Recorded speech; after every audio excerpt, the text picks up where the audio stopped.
Saya tidak pernah hidup. Saya rela mati.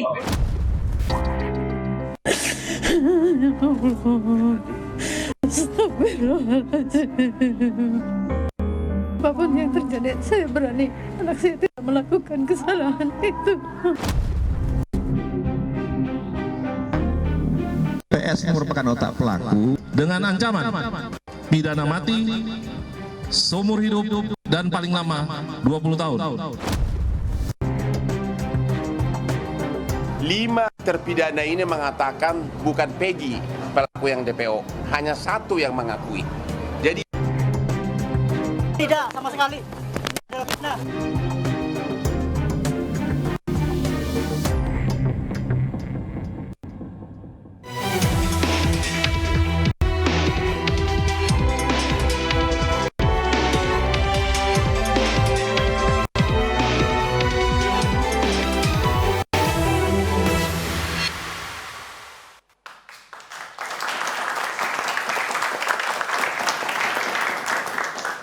Selamat malam pemirsa, Peggy Setiawan, seorang kuli bangunan asal Cirebon, Jawa Barat, kini jadi sorotan masyarakat luas. Peggy ditetapkan sebagai tersangka kasus kematian Vina dan Eki. Peggy mati-matian melawan, bahkan akan membawanya ke ranah pra-peradilan. Dan opini publik pun kini semakin liar. Bagaimanakah perjuangan Peggy Setiawan dalam mencari keadilan? Bersama saya, Aryo Ardi, inilah Interupsi. Peggy melawan, saksi baru bermunculan.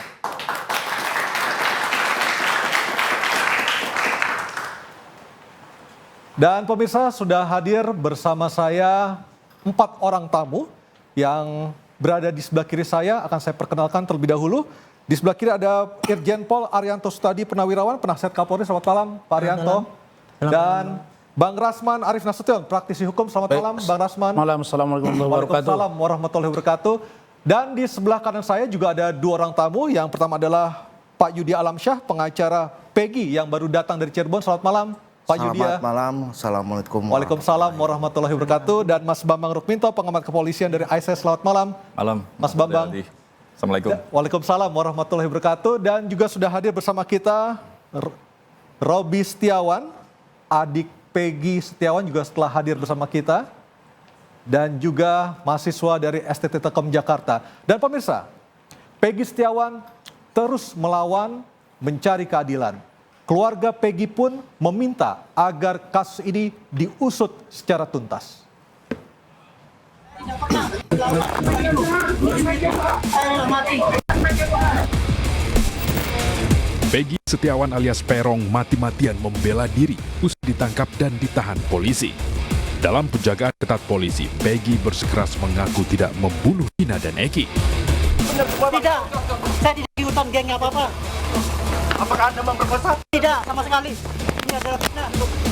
Kali saksi jika saya ada apa-apa, saya rela mati, Pak.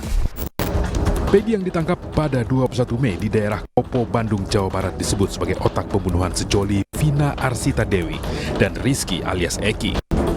Melakukan pembunuhan berencana dan turut serta melakukan perbuatan kekerasan, memaksa anak melakukan persetubuhan dengannya terhadap korban atas nama Rizky dan atas nama Vina.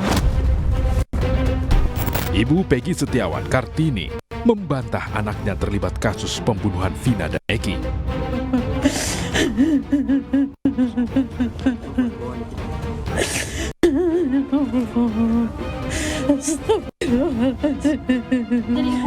Apapun yang terjadi, saya berani. Anak saya tidak melakukan kesalahan itu. Di 2016 setelah dilakukan penggeledahan di rumahnya, kemudian motornya diambil dan tidak ada proses hukum lanjutan. Sementara itu, tim kuasa hukum keluarga almarhumah Vina meminta Polda Jawa Barat untuk tidak gegabah dalam penetapan Peggy sebagai tersangka. Katanya 5 terpidana ini mengatakan bukan Peggy pelaku yang DPO, hanya 1 yang mengakui. Jadi 5 lawan 1. Kini, teman-teman Peggy mengaku siap menjadi saksi. Yo ya Bang Bedol, saya nganter sampai di jalan raya aja ya, naik angkot. Sampai udah angkot datang, saya naik, dia nganter. nganter Robi, Ibnu, sama si Peggy. Tanggal berapa kan? Tanggal 27 Agustus. Tahun 2016. Bahkan sebanyak 40 pengacara siap menjadi pembela dan menanggapi Peggy. Dan kita akan mendengarkan lagi pernyataan dari kuasa hukum keluarga Vina, Hotman Paris, yang mengatakan 5 dari 6 tersangka yang sekarang menjadi terpidana mengatakan Peggy Peron bukanlah DPO yang selama ini dicari dan tidak terlibat dalam kasus kematian Vina dan Eki. Kasus ini kan baru dimulai dalam 2 minggu terakhir, ya kan? Oke, saya tambahkan sepanjang menyangkut 2 pelaku DPO yang dibilang fiktif, ini menjadi banyak bukti hukum atau BAP yang bervariasi. Oke. Versi pertama, pada waktu tahun 2016, 7 pelaku itu mengatakan ada 3 DPO. Itu di BAP, ini semua ada di BAP-nya nih. Bahkan diuraikan semua jenis motornya, perbuatan apa yang mereka lakukan, dan cara memerkosanya. 7 DPO itu menerangkan bahwa kami melakukan bersama-sama. Jadi secara pidana ini adalah perbuatan bersama. Ya, itu BAP versi pertama. BAP versi kedua, tiba-tiba 7 pelaku ini katanya atas syarat orang tertentu mencabut semua isi BAP-nya. Itu versi kedua. Ya, itulah pernyataan dari Hotman Paris, keluarga ataupun kuasa hukum dari keluarga Vina. Saya ke Bang Rasman. Bang Rasman, apa komentar Anda dari pernyataan kuasa hukum keluarga Vina, Hotman Paris? Baik, terima kasih. Begini ya, kita kuasa hukum itu bertindak untuk dan atas nama pemberi kuasa, tetapi diberi batasan kewenangan juga. Gitu. Artinya Anda yang bukan ranah Bang teknis. Hotman sudah melampaui batas? Ya, jelas itu. Kenapa? Apa faktanya? Harusnya sebagai lawyer profesional, mereka ini kalau ada yang tidak puas dengan perkembangan kasus yang terjadi hari ini, digunakan dan dikawal melalui jaluran atau saluran yang benar. Bukan up ke media terus-menerus. Misalnya, apakah mereka sudah berkirim surat ke Propam, Paminal, Irwas untuk memeriksa penyidik ketika 2016 yang lalu? Itu tidak dilakukan. Apakah mereka juga sudah berkomunikasi dengan pihak yang lain? Termasuk misalnya, maaf ya, sutradara atau orang yang membuat film dimaksud. Kenapa? Karena penjelasan dari Linda, ya maaf ya, penjelasan dari Linda, dia terang mengatakan bahwa 6 bulan sebelum Vina meninggal, mereka sudah tidak komunikasi. Dan artinya dari penjelasan itu dia tidak bertemu dan dia tidak tahu kejadian. Dan Linda pun hanya sebentar saya terusin. Berikutnya dia mengatakan saya tidak dekat-dekat amat dan apa yang ditayangkan di film itu tidak sama. Artinya ketika sebuah film ini akan bisa ikut nanti diperiksa. Jadi saya minta Polda Jabar juga memeriksa apa itu sutradaranya. Apakah Anda ingin mengatakan Bang Hotman itu terpengaruh dengan isi film? Maksud saya, Hotman ini kan relatif suka dia yang namanya, maaf ya saya tidak menuduh ini, yang namanya entrepreneur. Atau dia entertain. Lihat aja gaya mereka. Saya mau lanjutkan yang tadi. Ya, bahwa produksi film ini ternyata ada 2 yang janggal. Kenapa? Yang meninggal berapa orang? 2 kan? Ya. 1 namanya Vina, 1 lagi Eki. Dan saya dengar penjelasan dari pihak production house mengatakan bahwa keluarga Eki tidak berminat. Kalau keluarganya tidak setuju ditayangkan, sementara 2 yang korban, harusnya film tidak boleh jadi. Baik. 1. Poin yang kedua, penjelasan dari Linda mengatakan bahwa tidak sama dengan apa yang diaktingkan. Artinya Linda tidak dilibatkan. Artinya kurang pihak dalam pembuatan ini. Kalau begitu, saya minta Polda Jabar periksa production house, sutradara. Yang kedua, Hotman, jangan sembarangan bicara di luar konteks. Ini bukan tempatnya untuk entertain. Ini nyawa manusia yang menurut saya harus segera pakai saluran yang benar. Kenapa saya katakan saluran yang benar?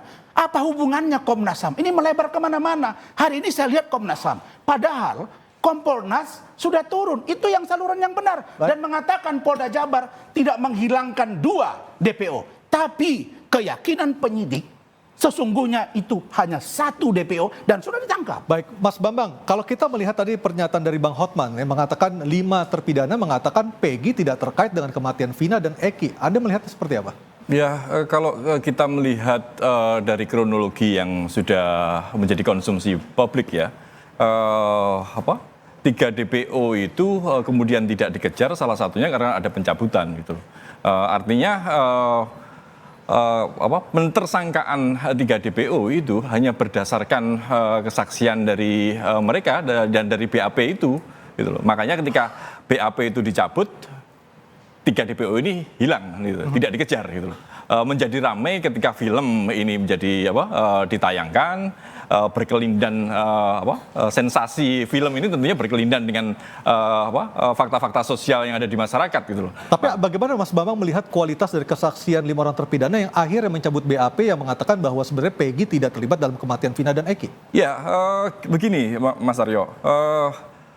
Kerja kepolisian itu harus berdasarkan scientific crime investigation. Dan dalam hal ini tidak berdasarkan CSI? Sebentar, kalau kepolisian bekerja dengan scientific crime investigation, artinya kesaksian ini hanya menjadi faktor saja, hanya salah satu alat bukti saja gitu. Harus ada bukti-bukti lain yang menguatkan bahwa 3 DPO ini benar-benar layak ditersangkakan gitu. Jadi ketika muncul pencabutan, ini pun tetap dikejar, tidak ada masalah dengan pencabutan BAP gitu. Makanya menjadi aneh ketika ada pencabutan ini tidak dikejar. Dan sekarang kemudian muncul beberapa minggu yang lalu ketika film ini rame dikejar kembali. Dan sekarang menjadi aneh lagi. 2 hilang, 1 hanya Peggy saja yang ditersangkakan gitu loh. Yang 2 ini kenapa tidak ditersangkakan gitu loh. Peran dia apa dalam kasus kematian 2 orang? Padahal di amar putusan itu juga tertulis jelas peran dari masing-masing DPO seperti apa. Tetapi sekarang dalam konferensi pers Polda Jabar 2 nama itu hilang, tinggal Peggy, seperti itu ya? Iya, itulah menjadi keanehan gitu loh. Dan masyarakat tentu sedih gitu loh. Mengapa ini perubahan-perubahan ini terlalu cepat lah, dari ada menjadi tidak ada, dari tidak dikejar, tidak diproses lah, dikejar ya tahu kita kejar apa enggak, tapi kalau selama 8 tahun tidak ada progres, berarti ya sedang apa kepolisian kita kan gitu. Ya, Pak Rianto, apakah selama 8 tahun itu 3 orang ini benar-benar dikejar termasuk Peggy ataukah memang polisi tidak mengejar? Saya DPO itu balik sampaikan ya. Ini gonjang-ganjing rame-rame ini ya, kalau menurut pengamatan saya itu hanya karena publik mendapatkan informasi yang sepotong-sepotong, kemudian menafsirkan sendiri-sendiri sehingga timbul kontroversi, kontradiksi. Ya. Sayangnya tidak ada kejelasan ataupun penjelasan dari Polri yang memadai sehingga masyarakat sekarang masih bertanya-tanya. Itu nomor 1 ya. Kemudian mengenai masalah DPO, kasus ini kan dulu pertama kali dilaporkan 2016. Ya, sebagai kasus kecelakaan tunggal. Ya. Korban waktu itu menerima, tapi begitu lihat lukanya nggak sesuai dengan itu yang disampaikan, dia laporan ke Polres bahwa ini diduga ada pembunuhan. Meskipun dari hasil visum nanti dulu berbeda lagi. Polres terima laporan itu kan kemudian dengan sigap dia melakukan penyidikan namanya ya, penyidikan ya. Mengumpulkan barang bukti, saksi dan sebagainya. Saya hanya akan mengatakan secara singkat saja ya. Hasil penyidikan dikirim ke jaksa pasti. Jaksa kemudian meneliti apakah berkas itu memenuhi syarat untuk menuntut orang-orang yang ditersangkakan itu. Jaksa meneliti udah lengkap. Berarti jaksa sebagai pengawas polisi itu sudah mengamini bahwa ini penyidikan sudah benar. Ya, entah itu penyidikannya dilakukan pakai scientific atau tidak, atau memenuhi KUHAP atau tidak, itu adalah dianggap oleh jaksa sudah benar. Dan ini permulaan dari masalah yang terjadi sekarang? Iya. Nanti saya teruskan. Kemudian ya, setelah jaksa meneliti sudah cukup, maka dia melakukan penuntutan. Di tempat penuntutan itulah berkas perkara polisi itu akan diuji. Apakah keterangan yang disampaikan itu kuat untuk membuktikan bahwa orang itu tersangka atau tidak? Apakah kuat untuk meyakinkan hakim untuk memutus? Di situ hakim sudah melihat itu, meneliti kembali semua, pasti tidak hanya saksi ini kemudian diterima, oke. Pasti akan diuji dengan apalagi yang disampaikan scientific crime CSI. dan sebagainya. Ya. Hakim sudah mempertimbangkan semuanya tuh. Kenyataannya hakim memutus bahwa ini bersalah. Itu artinya tugas polisi membuat penyidikan itu dianggap benar, tidak salah, dan dianggap memang berhasil bisa memenjarakan orang itu. Dan Bapak ingin mengatakan sebenarnya kalau jaksa lebih teliti tidak akan terjadi kasus seperti ini. Kalau seandainya ini dipertanyakan ya, kalau jaksa itu menyatakan oh ini kurang bukti, pasti itu kasus nggak sampai didakwakan. Kan ini sekarang kan kasus bisa didakwakan, artinya jaksa itu meneliti ya bahwa itu mengamini ya sudah membetulkan berkas perkara itu.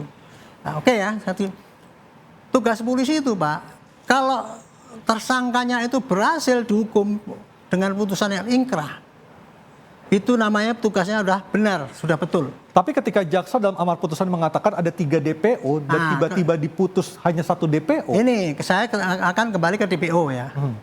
DPO itu adalah disebutkan waktu itu di vonis pengadilan juga ada. Para lawyer mengatakan bahwa sudah ada DPO itu berarti sudah nggak bisa diganggu gugat lagi lah. Harus itu DPO-nya. Ada inkrah. Harus itu DPO-nya. Sekarang saya ingin tanya, hakim memutus itu dari mana? Kan dari keterangan polisi, dari berkas perkara. Yang mengatakan DPO waktu itu kan gini, Kapolres. Saya sudah menyidik ini dan kami sudah menentukan 11 tersangka. 8 sudah kami tangkap, kami proses, 3 masih DPO. Itu keterangan Kapolres ya. Nah, rupanya berkas itu diramu, selesai dan kemudian sudah disidangkan. Kan gitu kan Bang. Kemudian hakim juga menetapkan bahwa ini 8 ini salah, ini DPO juga terlibat gitu kan. Artinya yang menentukan DPO itu kan dari berkas polisi. Nggak mungkin hakim mengarang-arang kan. Nggak mungkin hakim menetapkan kalau nggak ada berkas polisi. Nah kemudian anehnya ini ya katanya dari penyidik ya. Kenapa kok kemudian 3 DPO itu nggak dikejar gitu kan. Karena keterangan yang menggigit 3 DPO itu dicabut. Padahal ya Pak ya, dulu ketika 3 orang itu dinyatakan dari DPO, itu bukti yang sangat kuat adalah pengakuan daripada 5 orang ini. Nah sekarang udah cabut, otomatis kan nggak dikejar oleh polisi kan? Karena apa? Karena kasusnya udah yang ini tuh selesai, ini kemudian dicabut, otomatis buat apa diteruskan? Baik, saya ke Pak Yudia. Pak Yudia, kapan Peggy akan melakukan pra-peradilan? Jangan dijawab dulu, kita akan break sejenak, interupsi, segera kembali.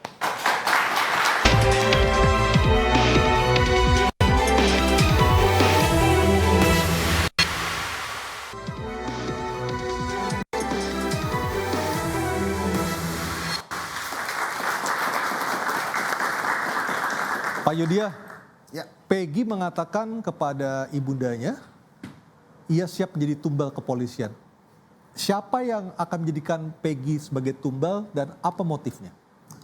Jadi begini Mas, pernyataan Peggy yang tadi diucapkan bahwa ini Peggy juga sudah merasa, dia merasa ditumbalkan. Karena Peggy merasa bahwa dia bukanlah pelakunya. Dan apa yang tadi distatement oleh Bang Hotman adalah keterangan yang sejujurnya dari para tersangka atau pelaku yang dulu melakukan. Bagaimana Anda bisa menilai kualitas dari keterangan para tersangka yang akhirnya terpidana yang akhirnya mencabut BAP tersebut? Ya, saya jelaskan bahwa keterangan yang tadi disampaikan oleh Bang Hotman, saya menganggap keterangan ke-6 orang itu 5-1 itu adalah keterangan yang sejujurnya. Karena apa? Kami meyakini pada proses hukum 2016-2017 ini banyak keganjilan. Contohnya, kenapa pengacara pada saat itu menyuruh kliennya untuk mencabut BAP? Ini ada hal yang ganjil dan itu bisa dilakukan oleh pengacara menurut keyakinannya bahwa BAP itu dirasakan ada sesuatu perlakuan yang tidak benar. Tapi kenapa pengacara ketika itu tidak langsung mengajukan pra-peradilan?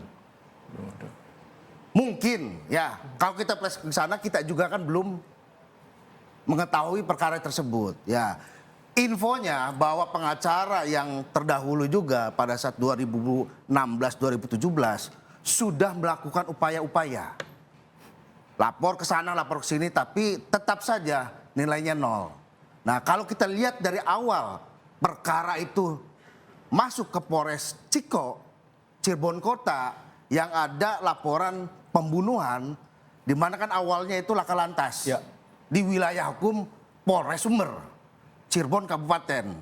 Ya, ini masuk ke wilayah kota, ada dugaan tindak pidana pembunuhan.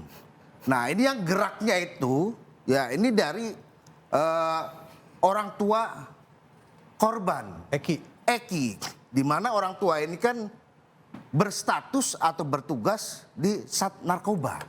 Nah, dari sini saja bermulanya sudah ada keganjilan. Tidak sesuai, ditarik dengan pemeriksaan, pengambilan orang-orang tersangka ini, ya diperiksa, itu awalnya kan tidak didampingi oleh pengacara. Artinya itu yang menjawab pernyataan dari Peggy yang mengatakan ia siap menjadi tumbal kepolisian, seperti itu? Gimana? Artinya itu yang menjawab pernyataan dari Peggy yang mengatakan ia siap menjadi tumbal kepolisian. Karena Peggy ini kan statement dia pada saat rilis, ya dia tidak melakukan apapun. Tuh, dia bilang saya difitnah. Ya inilah fitnahnya. Karena dari proses awal, ya proses awalnya ini tidak baik. Sampai dengan putusan pengadilan pasti tidak baik. Ya, yang paling utama terkait klien kami, Peggy Setiawan, itu terkait penetapan DPO. Ya, kita lihat DPO itu ada 3. Dan ini ingkrah. 3 ini ingkrah. Ya, mempunyai kekuatan hukum. Sifatnya eksekutorial. Kepolisian dan di dalam putusannya itu semua barang buktinya diserahkan untuk menindaklanjuti 3 DPO ini. Nah, sekarang DPO yang atas nama Peggy alias Peron ini identitasnya juga tidak jelas. Ya, sedangkan kriteria lah untuk DPO itu identitas, fisik, alamat harus itu jelas. Ya. Tapi ya secara fisik tidak bisa ditemukan. Baik, saya ke Bang Rasman. Sekarang nanti dulu, saya belum selesai. Saya jawab ya. Ya, saya belum selesai. Ya, terkait DPO ini. Cepat dikit lah. Ya, terkait DPO ini. Ya, kita lihat bandingkan DPO yang disebar, yang ditetapkan, dikeluarkan oleh pihak penyidik. Ya, sekarang bandingkan dengan wajahnya Peggy. Rambut keriting tahu sama tidak? Seperti itu. Ya, bukan masalah rambutnya. Kita lihat fotonya. Fotonya itu pakai topi koboi.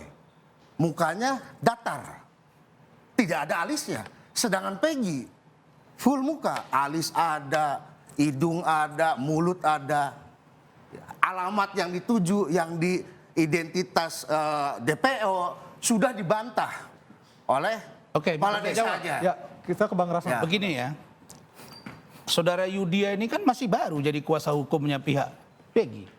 Saya tadi sore dihubungi oleh pengacara Eki dan Vina, namanya Yosi Ahdan.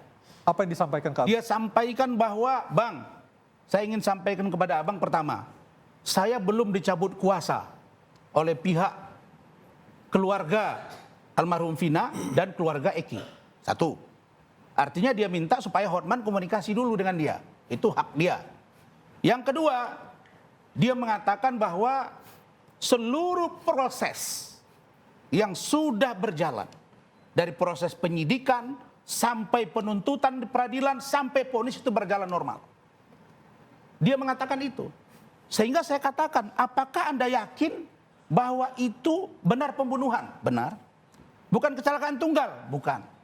Jadi, kalau begitu bagaimana dengan DPO?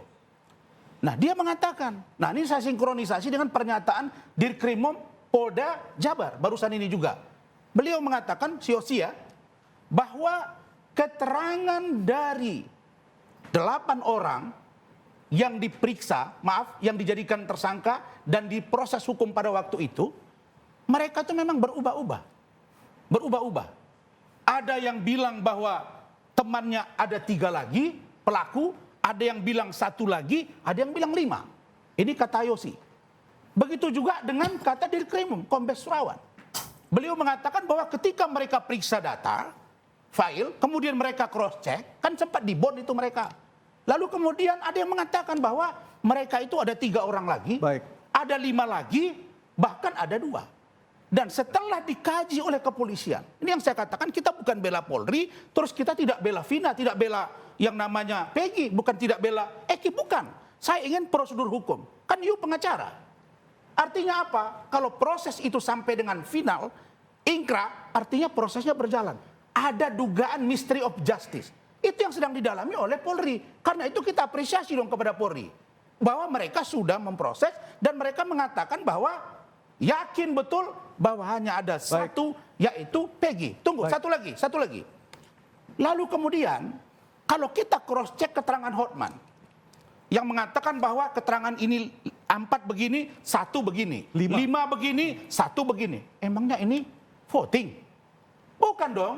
Kalau 5 orang memberi keterangan yang berbeda-beda, atau mereka sepakat untuk berbohong, lalu 1 yang benar, terus Anda nafikan yang 1. Tidak dong, harus dikaji secara mendalam. Karena itu, saya mengatakan bahwa setelah berdiskusi panjang, dan akhirnya saya sampai pada satu keyakinan, bahwa ada orang yang menyuruh untuk mereka berbohong, baik di pemeriksaan polisi sampai di persidangan. Yang menyuruh Saya meyakini agar saya minta Polda Jabar memeriksa JN. Siapa itu? Seorang lawyer yang kita duga dia melakukan obstruction of justice. Karena kalau ini terungkap akan ketahuan siapa aktor di belakang ini. Oke, Jadi Mas saya Bambang, minta poinnya masuk ke sana. Saya setuju dengan apa yang disampaikan Bang Rasman terkait dengan misteri tadi ya. Saya melihat memang ada missing link di sini. Ketika pengadilan memutuskan 8 tersangka kemudian divonis dengan ada 3 orang, salah satu menjadi otak pelaku dan itu belum ditangkap. Ini ada missing link di sini. Bagaimana mungkin pengadilan memutuskan sesuatu yang pelaku utamanya, otak dari pembunuhan, kalau ini dikatakan pembunuhan ya, karena faktanya memang ada peristiwa kematian di situ. Tetapi apakah pembunuhan atau tidak kita belum tahu. Saya melihatnya seperti itu. Karena bisa saja yang terjadi karena kesaksian dan yang lain-lainnya ini masih bias ya. Saya melihatnya seperti itu. Seharusnya pengadilan menunggu dulu penyelidikan dan penangkapan 3 DPO ini. Artinya Anda mengatakan putusan pengadilan ini terburu-buru tanpa alur proses yang proper, yang patut seperti itu, yang lengkap. Benar, Bang Adi. Makanya tidak menutup kemudian bahwa muncul asumsi di masyarakat bahwa ini ada peradilan sesat gitu. Baik. Seperti itu. Pak Arianto, kalau kita tadi dengar dari Bang Rasman, artinya ini sudah mengerucut.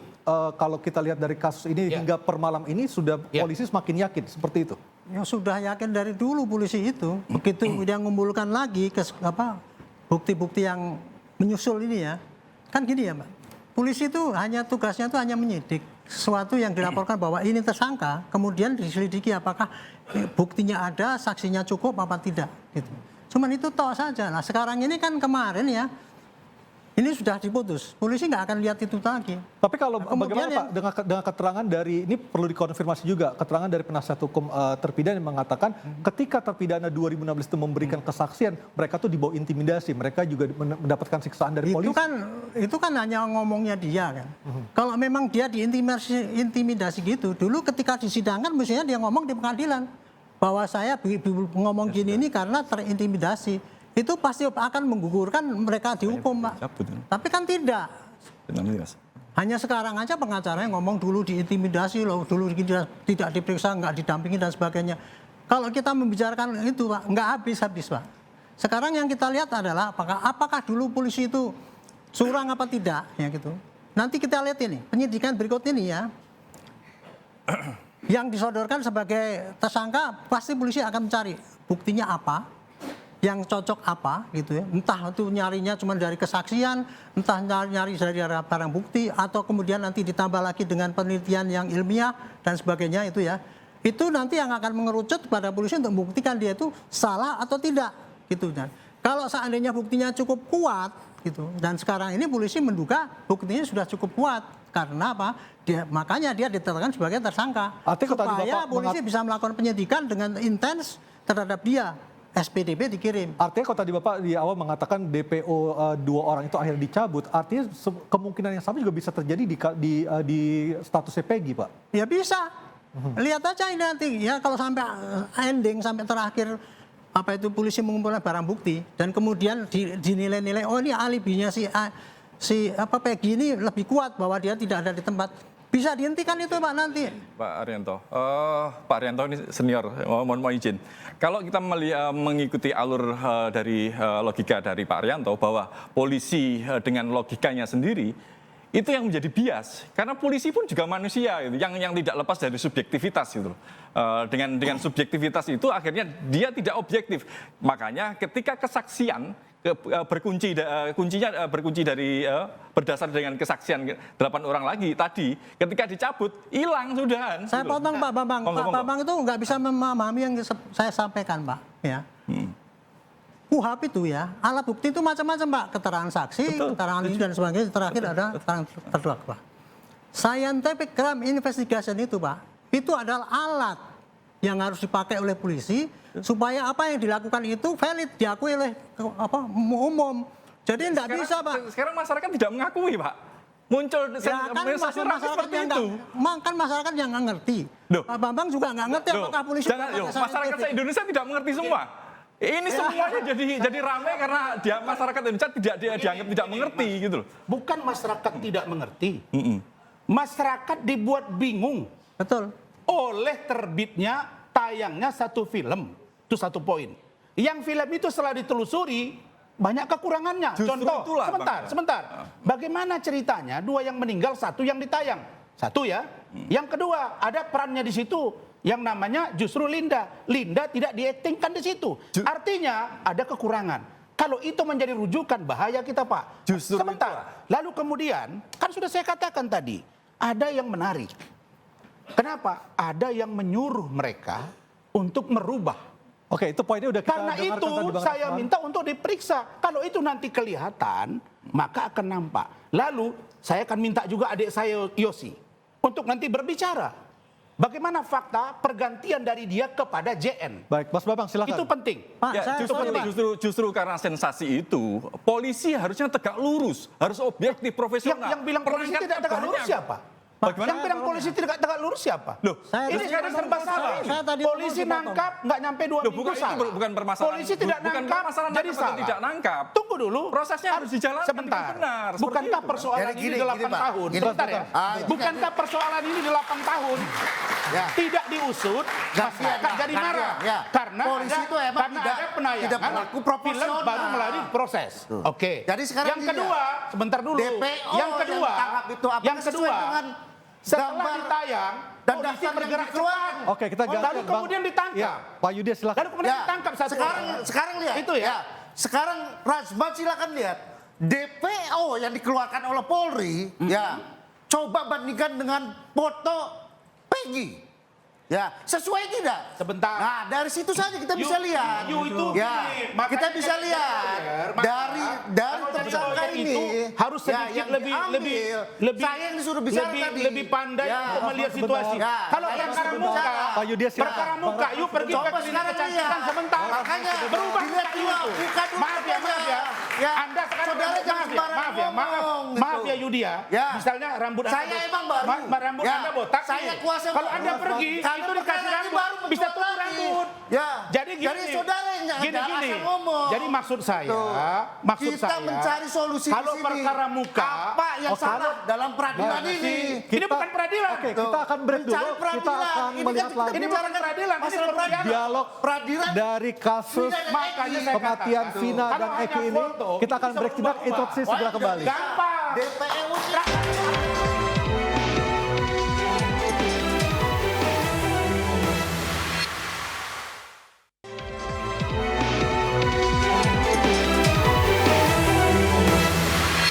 bicara nama saya juga nggak tahu ya itu nama Peggy. Tapi kalau bicara wajah, ya saya mengenalinya. Meskipun itu sudah 8 tahun yang lalu, Anda masih ingat wajahnya? Masih ingat. Ketika saya diberitahu fotonya, ketika saya dimintain keterangan, saya diberitahu fotonya gitu. Apakah saya melihat, apakah saya mengenal? Jadi saya memang mengenal wajah ini, cuman saya tidak tahu nama-namanya. Kalau itu namanya Peggy. Gitu. hanya sebatas mengenal wajah. Pak Arihanto, polisi bisa salah tapi tidak boleh berbohong. Apa yang bisa Anda tanggapi dari pernyataan itu? Ya, yang terjadi sekarang ini adalah ya, polisi sudah berbuat, dalam pandangan saya ya, sudah berbuat penyidikan sesuai dengan apa yang dilakukan.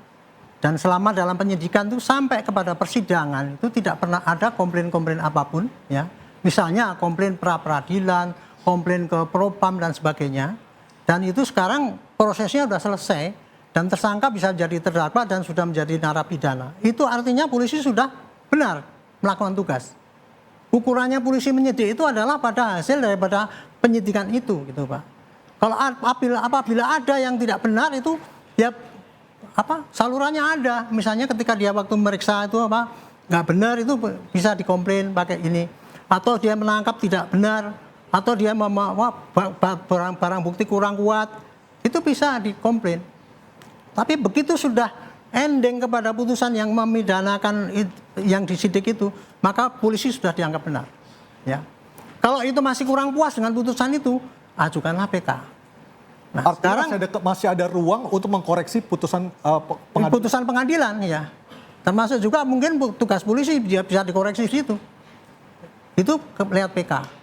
Nah, sekarang yang belakangan Bapak ini setuju dengan audit investigasi mulai dari penyelidikan hingga putusan Pak ya? Kalau mau diaudit investigasi silakan, saya setuju juga.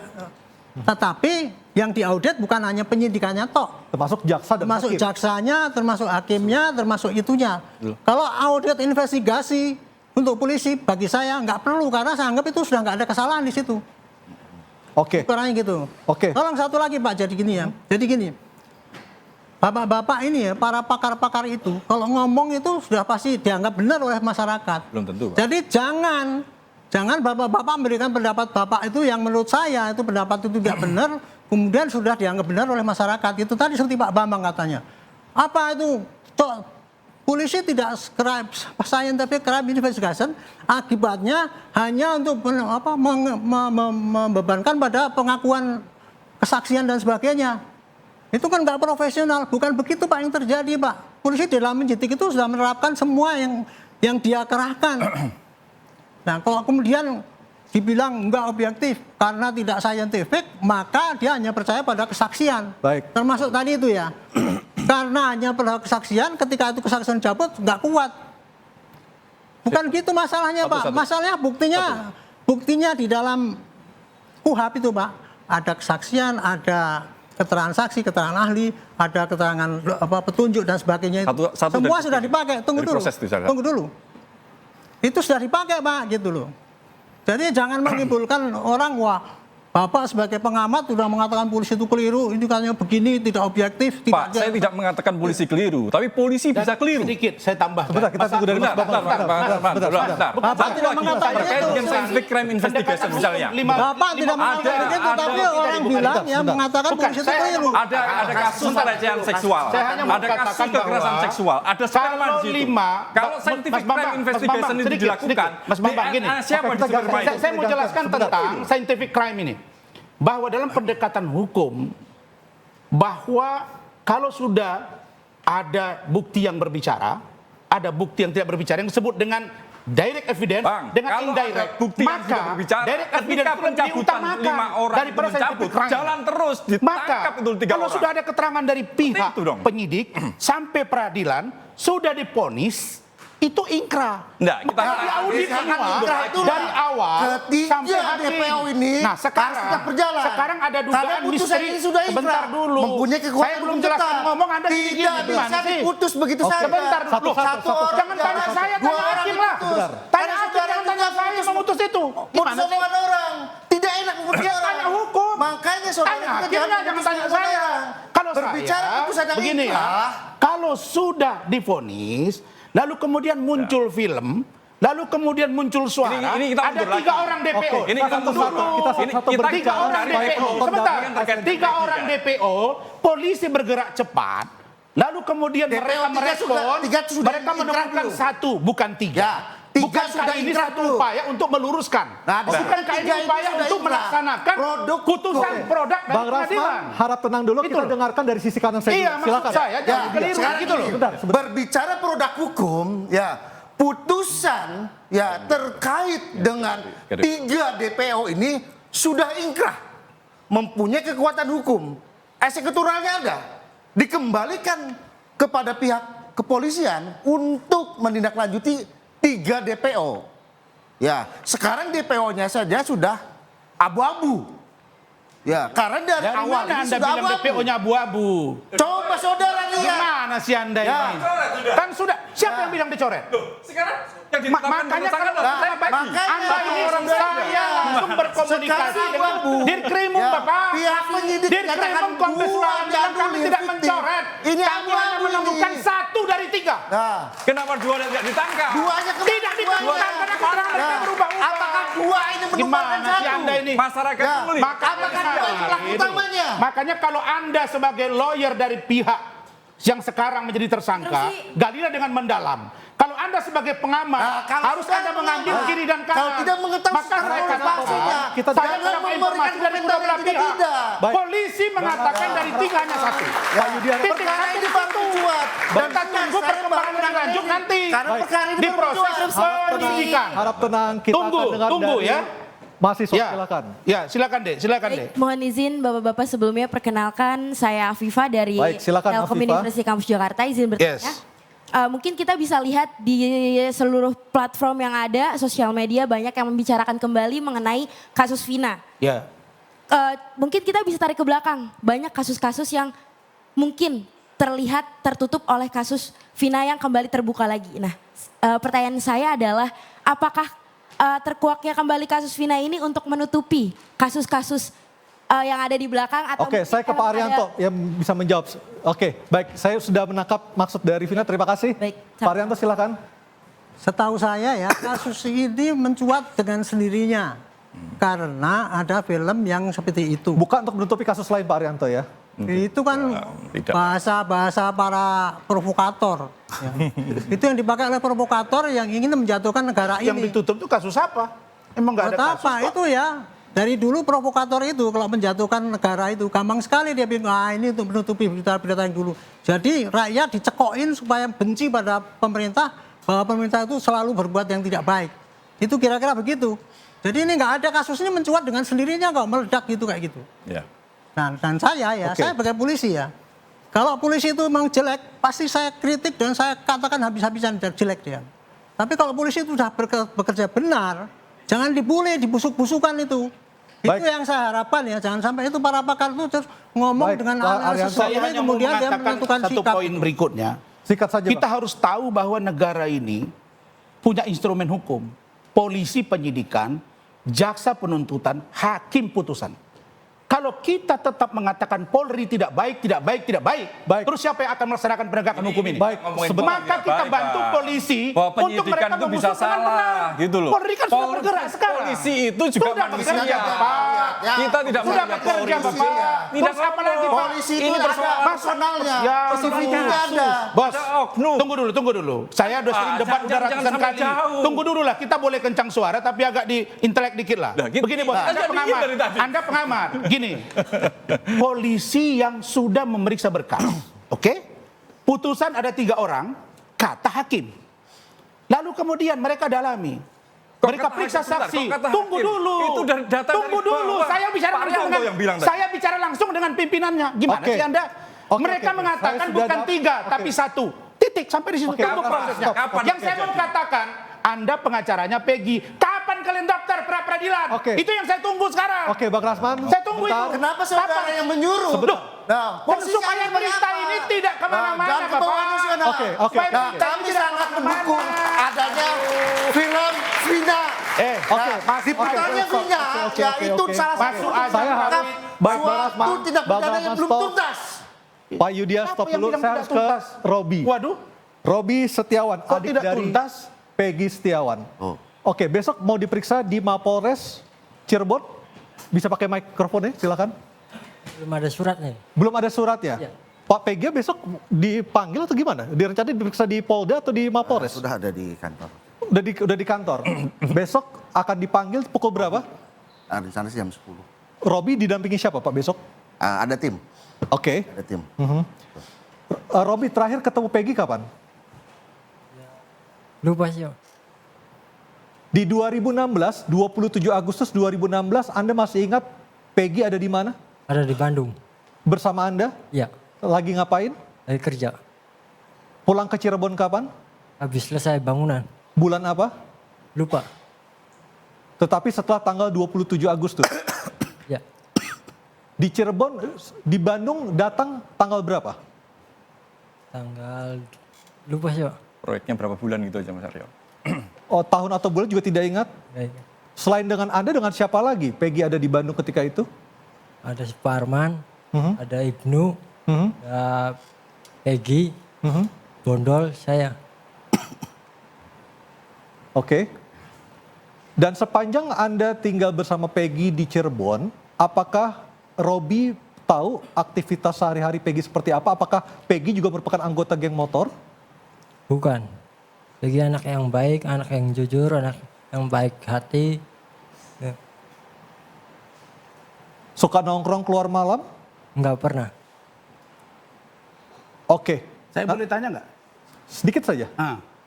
Dek Robi, penjelasan dari kuasa hukumnya, Saudara Yanti, Ini bukan bahwa digunakan nama Robi, bukan nama Peggy, ketika dia di Bandung dengan bapakmu, orang tua.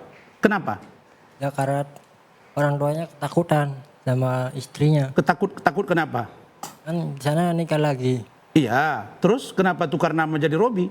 Emang apa masalahnya dengan Peggy? Dan katanya nama gaul gitu. Oh, nama gaul. Dan Peggy diakui sebagai keponakan ya? Iya. Oke, baik. Kita akan... Tunggu. Berbeda lagi dengan keterangan pengacaranya kemarin. Kita harus break dulu, Bang. Kita harus break dulu. Belum waktunya. Baik, kita harus break dulu. Interupsi akan segera kembali sesaat lagi. Tetaplah bersama kami. Itu agak lebih intelek lah. Ini susah nih.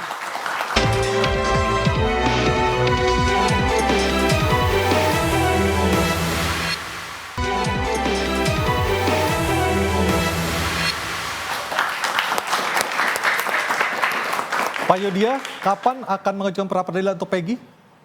Ya, begini. Saya mewakili rekan-rekan pengacara dari Peggy dan keluarganya.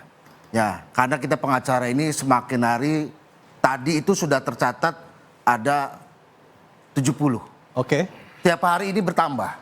Ya, mungkin nanti ke depannya bisa sampai 100 lebih. Oke. Kami tergugah atas apa yang terjadi dengan Peggy. Oke, jadi singkatnya kapan? Singkatnya bahwa Rajman pun ya meminta untuk bergabung kepada kami. Ya, meminta bergabung kepada kami. Oke. Kami akan melakukan upaya hukum terkait penangkapan dan penahanan klien kami Peggy Setiawan karena kami duga ya Peggy adalah bukan pelaku dari pembunuhan. Jadi kapan pra peradilannya? Kami akan upayakan secepatnya, insya Allah di minggu depan kami akan masukkan. Baik, Bang Rasman. Saya minta saya bicara jangan dipotong ya. Oke, tapi saya minta supaya berkelas kalau duduk sini bicara sini berkelas. Oke, silakan. Gini, waktu kita tidak banyak. saya kan dari awal bilang, Selasa lalu saya sudah bilang, saya siap bantu. Bagaimana supaya proses Peggy ini kita tahu apakah ini pelaku atau tidak. Itu clear ya. Yang kedua, minggu lalu juga ada debat, saya hadir. Itu ada Pak Irjen Anton Carlian.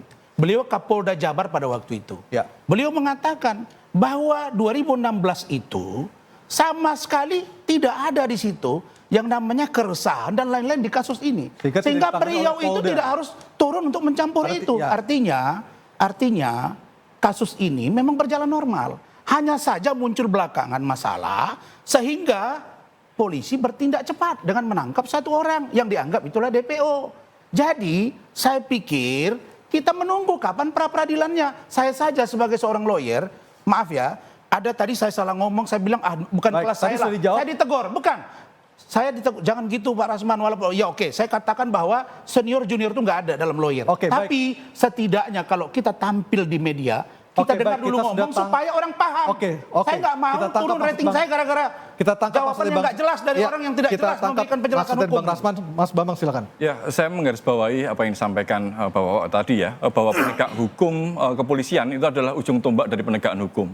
baik atau buruknya proses itu harus diawali dari penegakan hukum yang benar. Makanya kritik kita, saya sebagai pengamat, terus kemudian kawan-kawan, netizen dan yang lain-lainnya, itu tentu dalam upaya untuk membangun citra kepolisian yang baik, reputasi lah, bukan citra, reputasi kepolisian yang baik. Itu harus dikawal oleh semua pihak gitu loh. Makanya kalau kemudian ada kesalahan oknum, itu juga harus diluruskan gitu. Jangan memaksakan kehendak, jangan memaksakan proses hanya mengikuti prosedural, tapi karena substansi dari penegakan hukum adalah mencari keadilan. Baik. Itulah yang kita harapkan bersama semua masyarakat. Baik, Pak Arianto. Baik, terima kasih. Saya hanya menyampaikan pada masyarakat ya.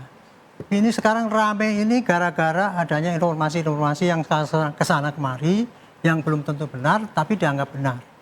Selama ini ya polisi sekarang ini sedang meneruskan proses yang dulu dikatakan kurang baik. Kita akan melakukan penyidikan kepada orang yang dituduhkan ini terlibat. Dan sekarang polisi akan mengumpulkan barang bukti. Apakah ini cukup bukti untuk dikirim ke pengadilan nantinya atau nanti akan dihentikan. Tolong pada masyarakat yang punya informasi terkait dengan si Peggy ini, silakan sampaikan positif maupun negatif. Akan dijadikan bahan untuk menjadikan. Dan Bapak menjamin polisi bisa netral Pak ya? Dan memang Bapak Kapolri menjelaskannya ya, penegasannya. Tangani kasus ini dengan sungguh-sungguh, profesional, transparansi, dan berkeadilan sesuai dengan presisi. Jadi kalau ada keluhan-keluhan jangan ngomong ke sana sini, langsung pada salurannya aja. Kalau sekarang ini ya, kalau pemeriksaannya nggak benar bisa di peradilan dan sebagainya. Kalau dianggap pelanggaran HAM bisa ngomong ke Komnas HAM. Kalau periksa digebukin bisa ke Propam. Bisa itu dan kita membuka gitu loh. Dan ya satu lagi yang saya ingatkan para pakar ya, kalau memberikan komentar itu tolong ya dipikir bahwa rakyat itu langsung percaya bahwa itu pasti benar. Jadi jangan tendensius memberikan mengenai persepsi dia terus kemudian secara ilmiah seharusnya begini tapi polisi belum begini kan gitu. Itu akhirnya menimbulkan polisi yang sudah bekerja dengan baik pun dicap jelek gitu. Kalau polisi jelek memang harus dikritisi dan Kapolri terbuka untuk kritik itu. Itu aja. Ya, jadi kita mengharapkan input dari masyarakat. Baik. Demi cerahnya ini masalah ini. Kita ganti ke Bang Rasman, silakan. Ini tidak mungkin Polri main-main. Hari ini saja Bapak Presiden Jokowi sudah bicara. Usut sampai tuntas. Artinya digaransi tidak ada mungkin ada permainan dan main-main. Tidak. Karena itu saya katakan mari kita dukung biar ketahuan siapa aktor di balik ini semua supaya rakyat nyaman. Dan orang yang meninggal ini pun dia nyaman di kuburnya dan yang bersalah mendapat hukuman. Itu dari kami. Sepakat. Sepakat kalau seperti itu. Sepakat ya, kita perbedaan pendapat ya. Bicara tadi ya. Kalau yang ending ini akhirnya statement seperti itu, bicara sebegitu, kami sepakat. Baik, saya ke Robi.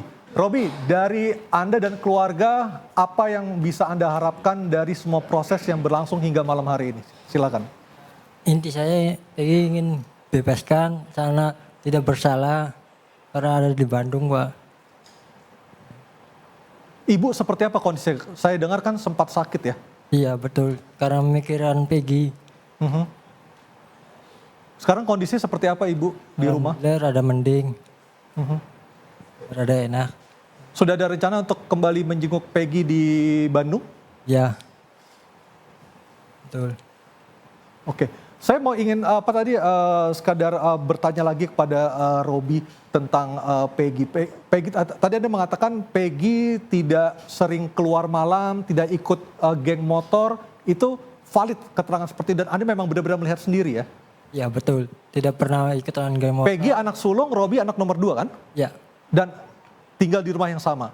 Ya, bersama. Apakah Robi juga mengenal teman-teman Peggy siapa saja? Nggak mengenal. Tidak mengenal? Ya. Apakah selama ini ketika Peggy bergaul seperti itu, apakah Robi pernah melihat adanya teman-teman dari Peggy ataupun Peggy sendiri yang secara attitude seperti itu ya, secara perilaku ada yang janggal? Kurang tahu sih. Sebenarnya kalau selama ini interaksi antara Robi dan Peggy seperti apa di rumah? Apakah sekedar pulang ke rumah, sekedar tidur, habis itu pagi pergi aktivitas masing-masing atau seperti apa? Ya, habis pulang kerja tidur, terus pagi kerja lagi, terus udah. Dan terakhir ketemu dengan Peggy, Robi berarti di tahun 2016 itu ya? Iya. Sampai sekarang belum ketemu lagi? Bentar. Belum. Dan ketika di 2016 sampai kasus ini sebelum mencuat, apakah pernah menerima WA atau menerima pesan ataupun telepon-teleponan dengan Peggy? Pernah. Oke, apa yang dibicarakan ketika itu? Ya, lupa sih. Apakah ada sesuatu yang, katakanlah sesuatu masalah yang serius yang dihadapi oleh Peggy misalnya? Enggak ada.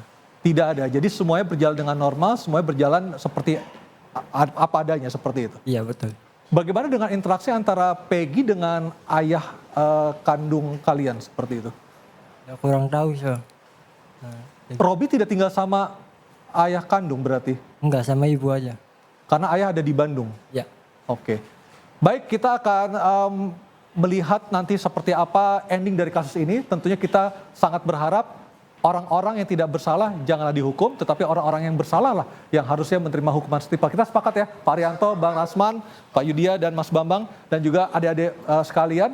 Dan kita akan kembali lagi pekan depan dengan tema yang berbeda. Dan kami, saya Aryo Ardi, beserta kerabat kerja bertugas, mengucapkan terima kasih atas kebersamaan Anda dalam acara Interupsi. Kami kembali lagi pekan depan. Selamat malam dan sampai jumpa.